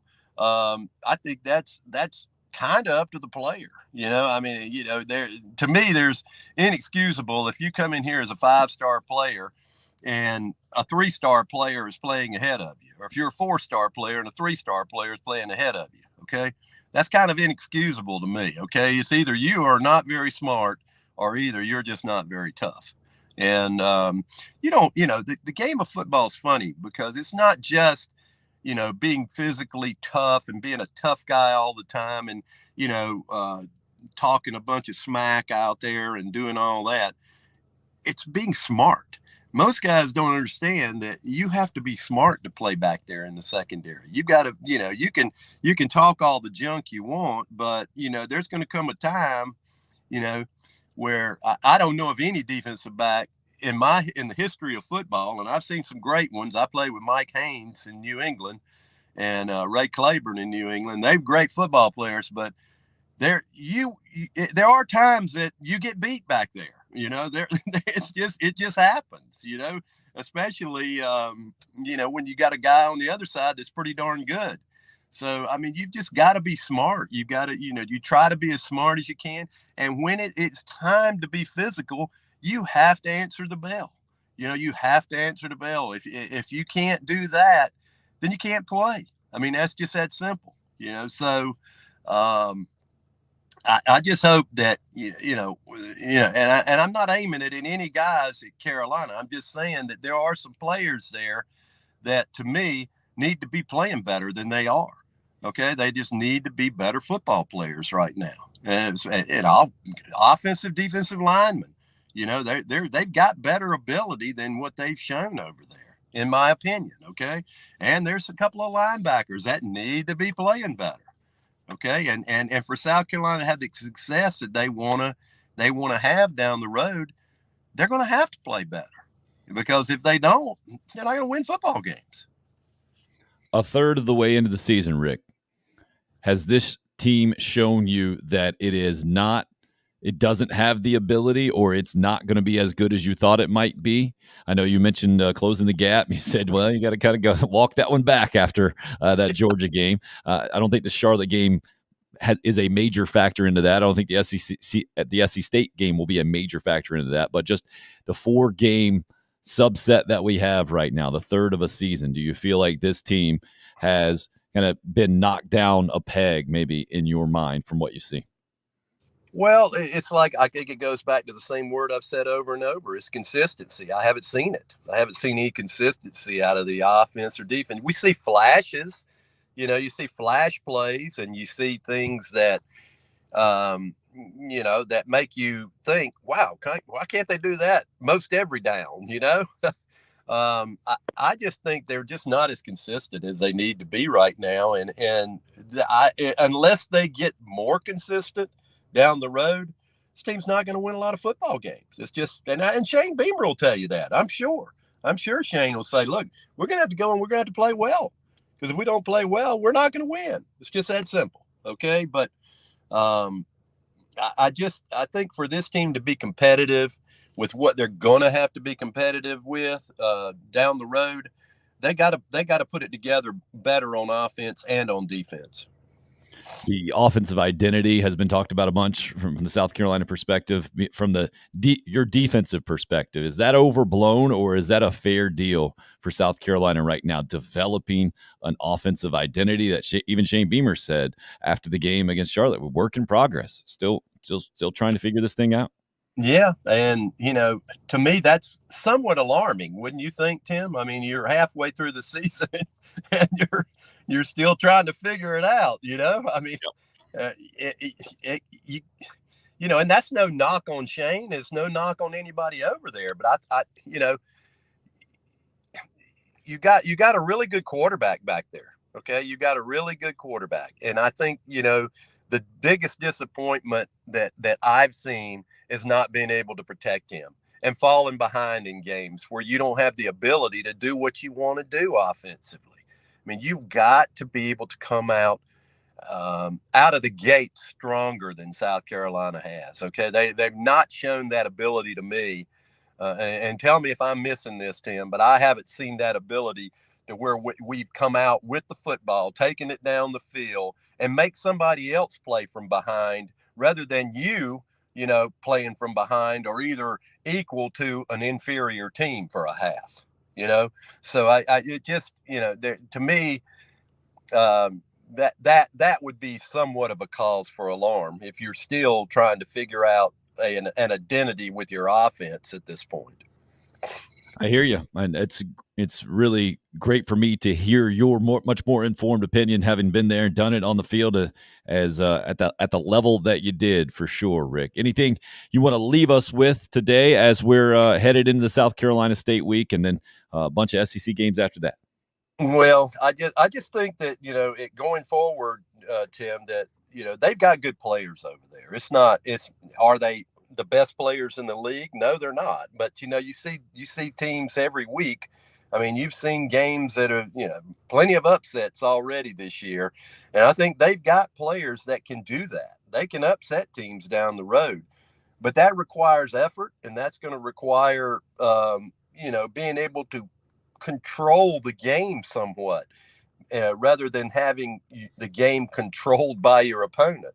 And so I hope that South Carolina can find a way to be somewhat more, I know I'm beating a dead horse, but more consistent on their offense and on their defense. And, when you've got, it's great that you got freshmen back there that are making plays. Well, if freshmen are making plays, where are the juniors and the seniors? I mean, come on, guys. I mean, it's to me, you just got to want it, man. I mean, you just got to want it. And sometimes I wonder what gets in guys' heads, because I just sometimes question it when I see really talented guys out there and they're just not playing up to their ability, even though, they look like Adonis, but they're just not, they're not playing like Adonis. So that's fair, man. Especially hearing Shane Beamer say that was his complaint at halftime. They weren't going to change any calls or schemes on defense, especially. They just needed to compete better. Well, see, that's an alarm to me. I mean, why aren't you competing? I mean, your players. I mean, why? See, this is why I don't think you can always put it on a coach, Tim. Yes, you want a coach that can develop players, but you can't. A coach can only do what he can do. I mean, he can help you, refine your skills, but then you got to play. And I just sometimes wonder about some players. And I mean, I look across the country and I see it. I'm not just singling South Carolina out. I look across the country and I look and I think that guy's got all the ability in the world, but they just don't get it done. And I think it has to be a want to thing a lot of times. I mean, where is his head at rather than his body. You know, you got to use both. You can bring your body every week, but you got to bring your head every week too. Okay. And that means you got to, you got to sell out a little bit more. So I just kind of wonder sometimes about some players when I look at them. I think it's very fair. I think that's what the first third of the season has been. I don't know if we'll have many questions answered this week. I do know that the 6 weeks following that it's going to be a heck of a ride. Glad you're on here with us, Rick. Well, it'll be great these next few weeks together, won't it? Because we're going to find out a lot about this team, aren't we? No doubt about it. Rick, thanks for being with us today. You're in your soundproof booth there in the car. Yes, sir. I just stopped this car. I said, we are not going to lose connection. Well done, sir. Well done. Appreciate it. And look forward to talking to you again next Tuesday. Hey, thank you so much for having me on, Tim. Absolutely. The first ever first-round draft pick from the University of South Carolina, Rick Sanford, joining us here on the show. And you guys are with him. Roger says, yeah, that's right, Rick. It's falling behind every game and getting old fast. I was just thinking the bowl game is the anomaly there. Aberration, I think, is the word that Rick used, right? That's when it didn't happen. Maybe the Florida game or the Auburn game, Florida more so than Auburn last year, when South Carolina came out and was able to take control of the game is probably the best way to put it from an offensive standpoint. You just haven't seen that very often. And it's why Marcus Satterfield has gotten as much criticism as he's gotten. And you saw it in the third quarter, Carolina able to take over the game against Charlotte. Gamecock fans expect that to happen this week against South Carolina State immediately. And if it doesn't, there are going to be some unhappy fans. And they should. They shouldn't be happy. There can be unhappy coaches too. We got to remember that. And I think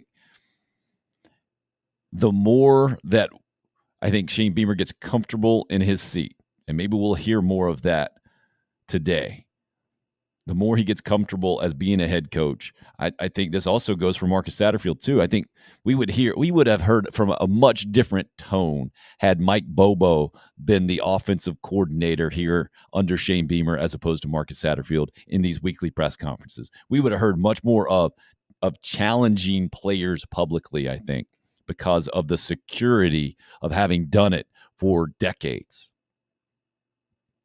That's also been part of the problem and the fit of that Marcus Satterfield hire, right? The unproven resume from a South Carolina offensive coordinator combined with a first-year head coach and then running a pro-style system that's very easy. Corey Miller, a guy who knows a lot about football, comes on and says, I think it's too much like the NFL, where your players are a lot more evenly matched than in college a lot of times. And it'll be interesting to see what happens this week from an offensive perspective. Do you go back to a very similar game plan, a bunch of Marshawn Lloyd and running the football first and then being able to throw it kind of complimentary? Or do you go in, I think they will, by the way, trying to develop more of a confidence in the passing game, maybe a quick strike or big play type mentality against South Carolina State? We'll see. I think things will really change once Beamer's developing the players he recruited. A lot of these players are must-champ guys. It takes time to change the culture in the locker room. Chris, I don't know about that, man.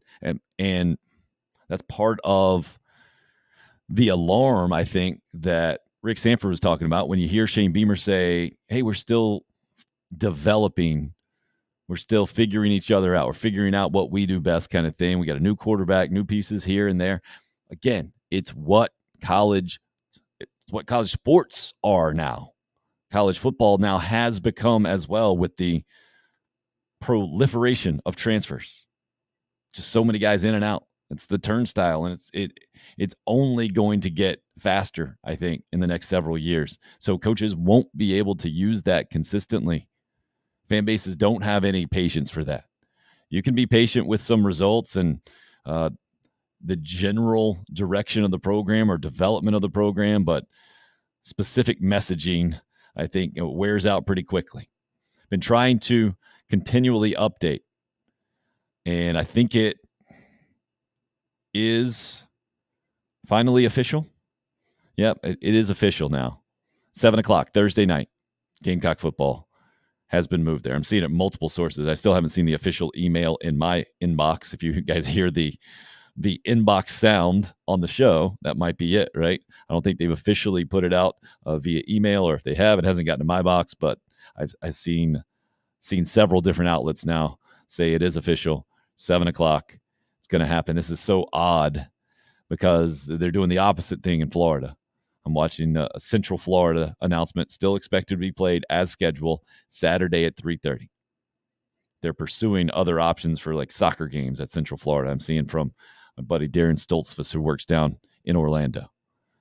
But I think maybe because it is South Carolina State, you got a little bit more flexibility from the South Carolina perspective to make this happen. And I mean, if you're planning on going to the game, right? Much nicer to go Thursday, 7 o'clock. You do have a much more kind of local feel for this too, right? It's not a far trip from Orangeburg. Not a ton of different moving pieces for them. Buddy Pugh, being a former Carolina assistant, has had Gamecock season tickets, I think, since he was on Lou Holtz's staff. Probably a lot easier to work with than some other schools are going through now with their opponents. So looks like this is going to happen. And then now you get a couple extra days to prepare for Kentucky. So the more I think about it, the more it's a bit of a no-brainer. If you can do it, why wouldn't you do it? From South Carolina's perspective, even SC State's. Yeah, go ahead and get that thing over with, man. Go pick up your check.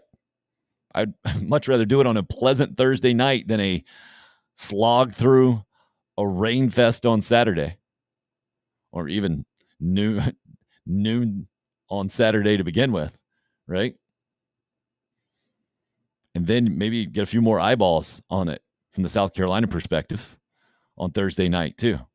Not sure any kind of television implications. I know Saturday's game was set to be an SEC network game.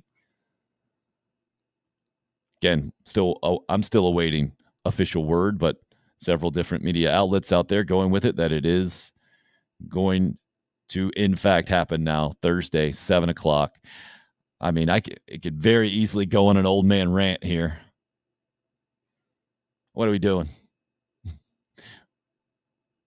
Is it really all about the tailgate these days? Is it all about the money? Why are you already pulling the trigger here? Oh yeah, Josh, marching 101. They better be playing at halftime. Better for them as well, Josh says. Yep, exactly. Maybe that would be the ultimate concern. Like, just go to the band director there down in Orangeburg. All right, what do you guys want to do? What do you think? Thursday night or Saturday? That's an easy call for the tuba players. You don't want to carry that sucker around in the sun, right? Good to go. Thursday night, prime time, absolutely. So, looking for a little competitive advantage, I think ideal for the Gamecocks now. That certainly shifts this week around a little bit, doesn't it? Again, this is happening now. Go ahead and make some calls, make some adjustment to your plans. Know that this is going to be a thing. Now I got to go call my dad. He's out in Vegas. I think he's coming back on Wednesday. I wonder if he's going to make it down there. I'm sure a lot of you are probably doing something similar in that in your head, making the tailgate adjustments. Got to move up some stuff. The Thursday night games, by the way. I love Thursday night games. I don't know about you. Oh, how about this? Seeing somebody, one Gamecock fan on Twitter now, had a wedding to go to, a sister's wedding. And now it's Thursday night. Maybe try to find some tickets. I think the crowd will probably be a little less, but maybe not. This might have the opposite effect. Who knows? I've always loved Thursday night games. Josh says bad thing is competing with the high school games since all the Midlands high schools are playing Thursday night as well. To me, that's not much a competition a lot of times. I get it. There will be some parents of high school players, maybe some high school coaches that would have preferred to go to the game that won't be able to, but I don't think those are massive numbers from a fan standpoint. Roger says, actually comfortable weather temperature-wise too Thursday night. Nice for football. And yes, Josh, that goes without saying. Weddings on Saturdays in the fall should be illegal. No doubt about it. Especially, the Southeast. Yeah, now Friday morning we'll be talking a lot about what we saw on Thursday night. And then next Monday, we'll probably be fast forwarded a little bit towards the Kentucky game, even more so than it would have been already. But this is another reason I love Thursday night games. So now on Friday, we get to recap the game. We can preview a little bit about what we're going to see over the weekend. We'll certainly make our 5 picks and try to stay well above 500 as we're 7-3 after 10 picks on the season. But then on Monday, we can talk about college football at whole a little bit more on the whole and not just focused on the Gamecocks like we typically do, and then really move forward a little bit quicker. Chris says definitely not making it now on Thursday night. 3-hour show on Friday, Chris says. Oh, Chris, if we have to go 3 hours on Friday or we have 3 hours worth of stuff to talk about on Friday, that would not be a good sign for the Gamecocks. I don't know if you noticed, Chris, but college football fans in general get a lot chattier when they're complaining. When things go well against a lesser opponent especially, not a lot of conversation a lot of times. Don't know if you noticed that. Yeah, Roger says the upstate high school game's pretty much on Thursday night as well. So everybody in the state of South Carolina mobilizing. I think this has happened so frequently through the years in our state. I'm assuming most operations teams out there, most game day operations teams, and they're much smaller staff on the high school level for sure, and a massive group when it comes to the University of South Carolina and other major college football venues, but that there's already a plan in place pretty much everywhere, that you got a few steps you got to go through. Well, I shouldn't say a few. You have a certain amount of steps you got to go through. With those larger staffs, I'm guessing it's a lot more steps, but you got a lot more people to do it. Those high school staffs, you got a couple of people that got to do a lot of things to make these things happen. But there's 2 ways of thinking of it. My brain is kind of split, and I'm more old school than new school on this one. The new school part of me is like, hey, get a better football experience out of this thing, and it's kind of the work smarter instead of work harder thing. If you can be smart about it, why wouldn't you do it? There's that. And then there's the other part of me, the more traditional part of me, the more old school way of thinking, like, you can't play in the rain now. Is that what's the message here? Kids, we don't want to get wet out there. God forbid you're uncomfortable for a few hours watching a football game. But my brain goes back to the other side and like, hey, man, there's a lot of money involved. And if you can make your money, if you got 100% chance of making your money or a 50% chance of making your money, you're going to take 100% every single time. I get the financial implications. This is just another sign to me of what a massive business major college football is and how the business side makes the decisions so much more often than anything else. And Josh, great point too. And it's a really good day of college football. And I'm hopeful. Remember, we're still Tuesday morning, so there might be a bunch more of these dominoes to fall. But Josh says, I love it. Now we have all Saturday to watch football. Like you don't have all Saturday to watch football if the Gamecocks play. But I understand what you're saying, Josh. Watching other football is different than watching your team play football. It's a different experience. I understand it. It is just more relaxing in a lot of ways, right? There are less emotions involved or just less deep emotions. Is that a way to put that? I don't know. There are fewer deep emotions involved when you can just relax, watch football in general as opposed to watching your team. Again, I still haven't seen official word out there from the University of South Carolina, but so many outlets out there are reporting it. I would be surprised if somebody just jumped the gun on this thing. Stranger things have happened. I don't know if you guys have noticed, but media, not exactly the most reliable institution these days. Sometimes people like to jump in front of line and have the story. This is so ridiculous. TV to be determined, I'm seeing now. I'd be shocked if it's not on TV. And now, man, I'm sorry about this. The real-time ingestion of news. Rogers going old school. Woodruff High School. Coach Varner hardly ever called games off. He figured on running the ball down the other team's throats anyway, so rain helped that, LOL. Chris, COVID showed us that big money makers run things. Good point, Chris. And a lot of people didn't need to have that, to see that. Some did, for sure.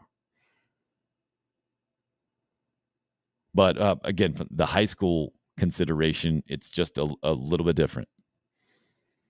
So I think this is the first game I'm seeing from a major college football standpoint to have been moved. And interesting that it would be in Columbia, South Carolina, of all places. But again, with South Carolina State being the opponent, I think there's just a lot more flexibility for this game to be moved as opposed to some other games. And it makes a lot more sense for it to be moved.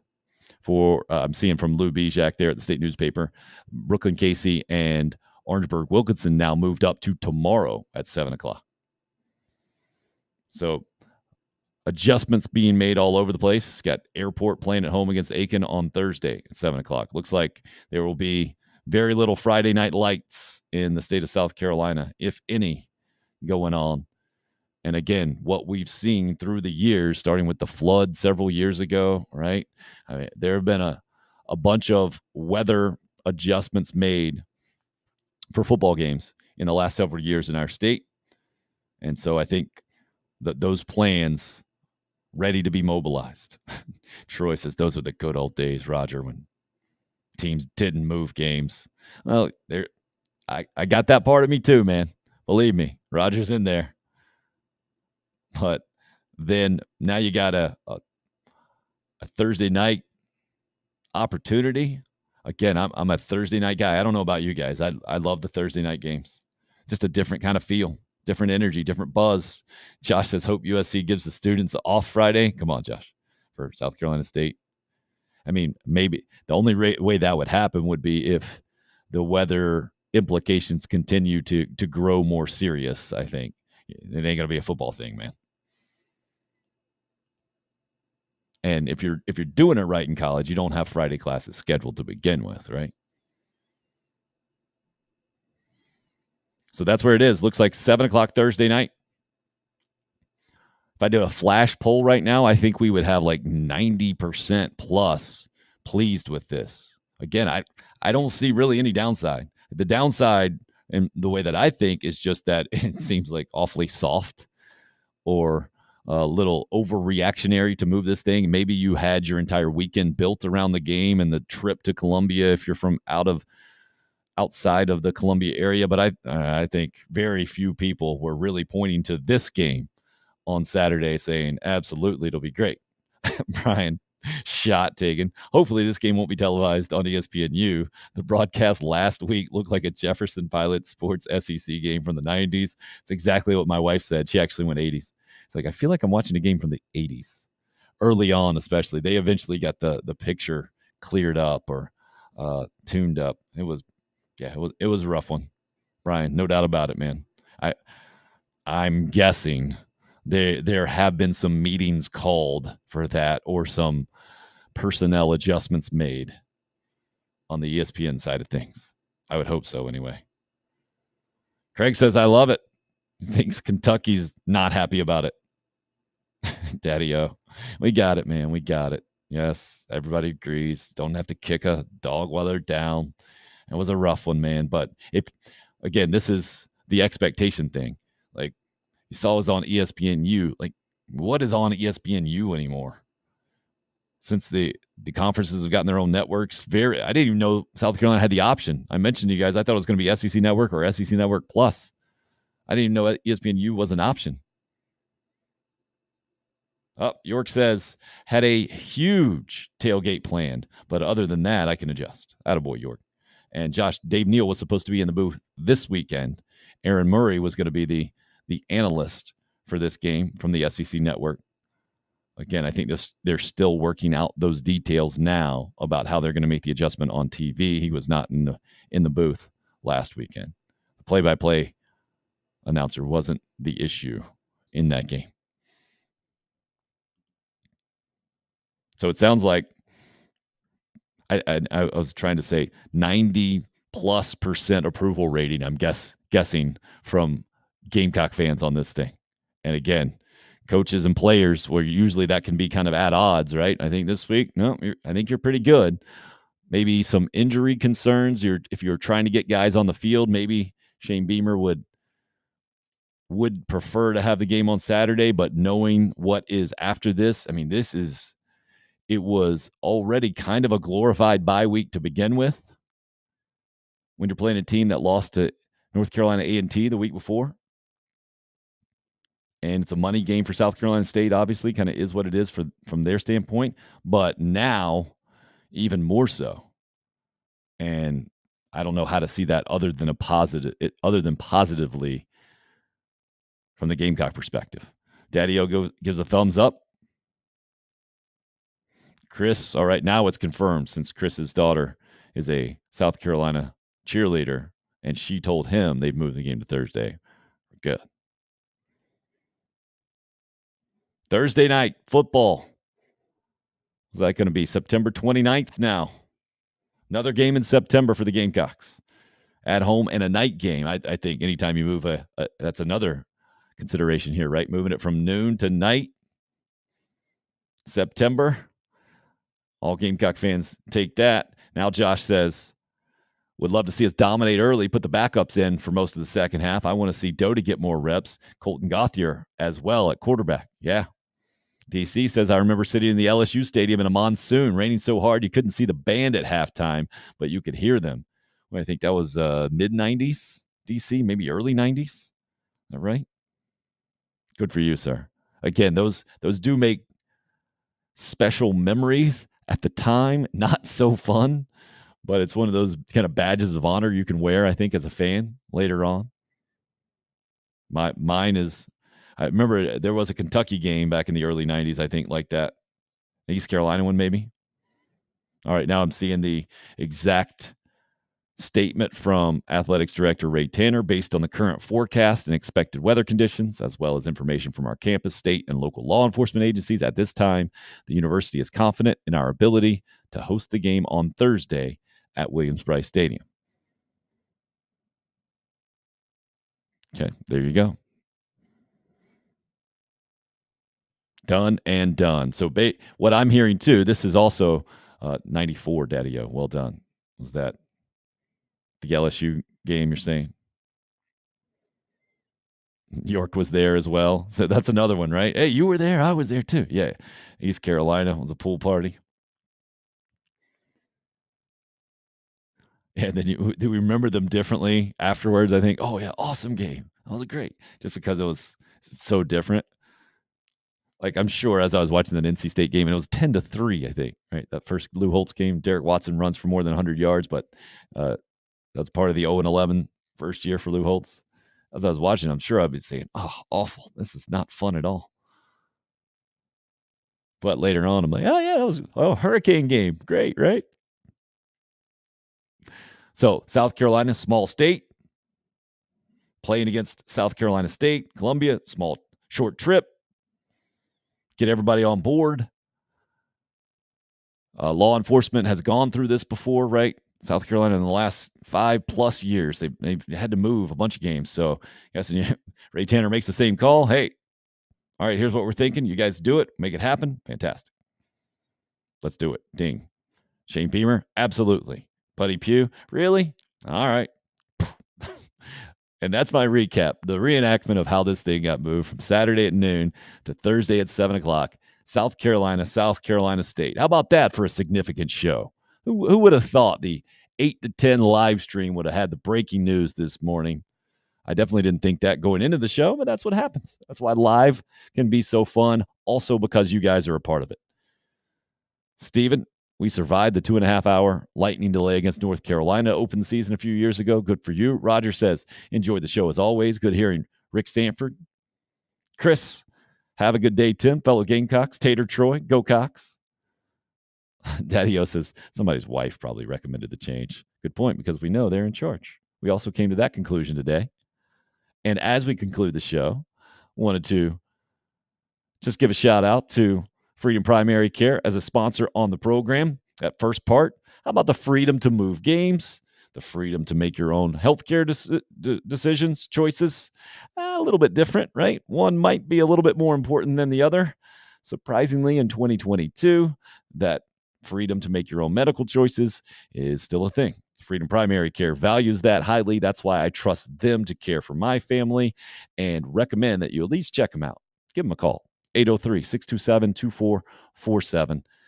Naturally minded options, you want to go down that route of care, they'll take you down that route. You're more conservative or traditionally minded, they'll also take you down that path as well. Responsible to you, not responsible for you, helping you to get a handle on the issue and not just throw some medicine at it or put a Band-Aid on a broken limb, I think is how I see what Freedom Primary Care does. I recommend that you see them as well. They're up in Fort Mill. If you're not in the area, still plenty of telemedicine options for you as well here in the 21st century, where we just did a live streaming show with breaking news that South Carolina State moving from Saturday to Thursday night at Williams-Brice Stadium. Oh, football. Gotta love football. Great show today. As always, Tim, Josh says, and a later all from Daddy-O. That'll do it for the September 27th edition of Tim Hill Unrestricted Free Agent.